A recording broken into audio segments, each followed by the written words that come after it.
Hey guys, it's Jill. Happy Election Day. It is, no, it's November. It is November 5th, 2024. And I just came from voting in this chaos election that we have going on here in the United States of America.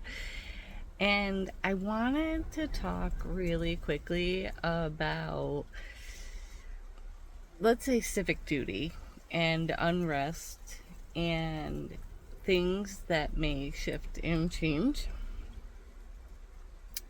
We know already that after this election, a lot of our political climate is going to change no matter who is elected, right? But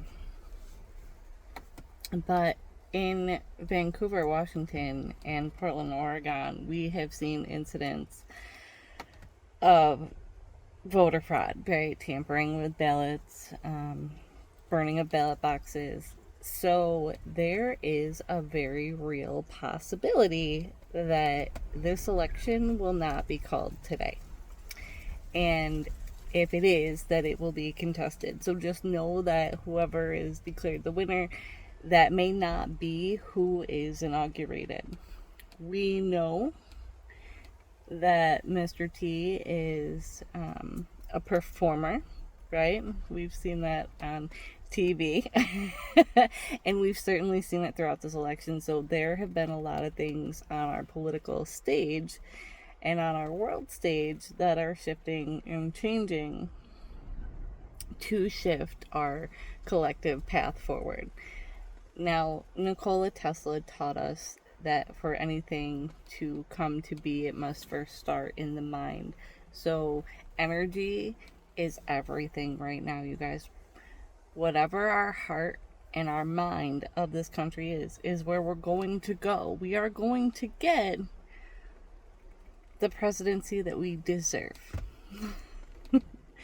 So, well, I want you to keep peace always at the center of that. It's very hard right now because we are being shown things that are the antithesis of that, right? Like lockdown drills, preparing our kids for war. My child's school had a lockdown drill today on an already energetically charged day. What we collectively allow is what will persist. So when we allow things like unrest and the perpetuation of fear, then those things are going to become greater in our field of consciousness because it's there, right? It's in our field of awareness. Like right now, my hand is in this screen. Until a minute ago, nobody was thinking about my hand because it wasn't there. So, see, these are the psychological games that we're playing.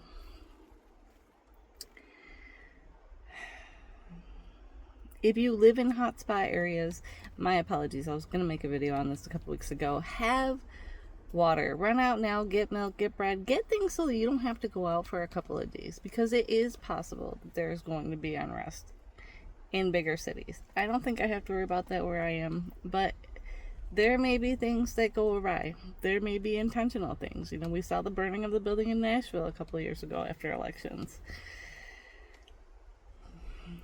Political warfare is very real. Political agendas that are much larger than individual cities and towns are very real. And I'm starting to see people awaken to the fact that these political agendas have trickled down and infiltrated smaller structures everywhere. The path to peace has been disturbed. It has been disrupted by almost these tornadoes of just chaos events in the media.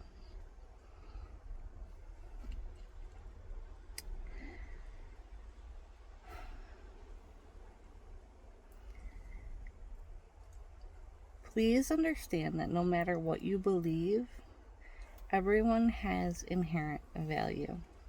Everyone has the right to their own beliefs in the way that you were raised, and the beliefs of the people who raised you often create our core values.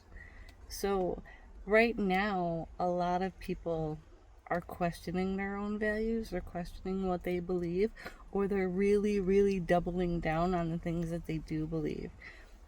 And that is okay, as long as we understand that everyone is allowed their own opinion and their own belief.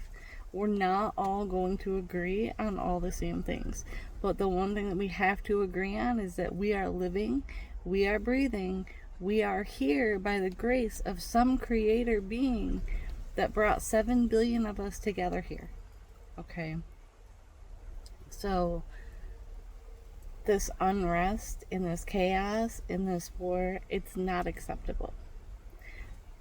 But a lot of that is being created because there is a lot of control that is trying to come down. I don't think that control is the way to go. I think when we start being relieved of freedoms and liberties, that is what actually creates more chaos. Because when animals start to feel caged, what happens?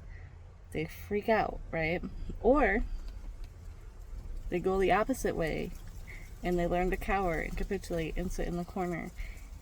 And both of those are opposite sides of the spectrum, and we don't want that. What we want is a peaceful, free society that is well balanced. Mental resilience is one way that we get there, and I talk a lot about mental resilience, a lot about why aren't we teaching our kids to know who they are and to believe what they need to believe, right? Like where they stand on certain issues. Because that mental resilience, when we build that out, is how we keep people from falling off the wagon and becoming angry or violent or stealing things or addicted to drugs. And we'll get there. We will get there.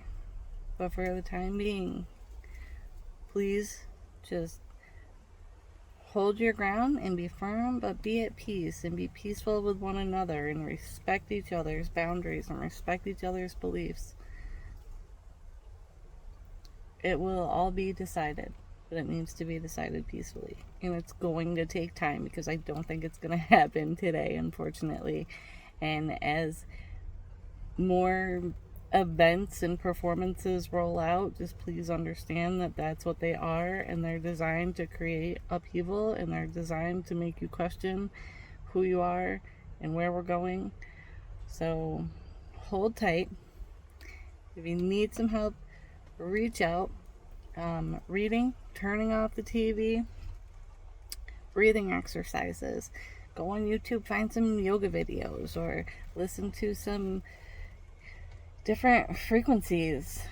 Listen to music without words. Go back, go to like some smooth jazz, listen to Mozart, Beethoven. Those things have a different vibrational resonance than listening to Pantera or DMX, right? Because there are messages in those songs with words.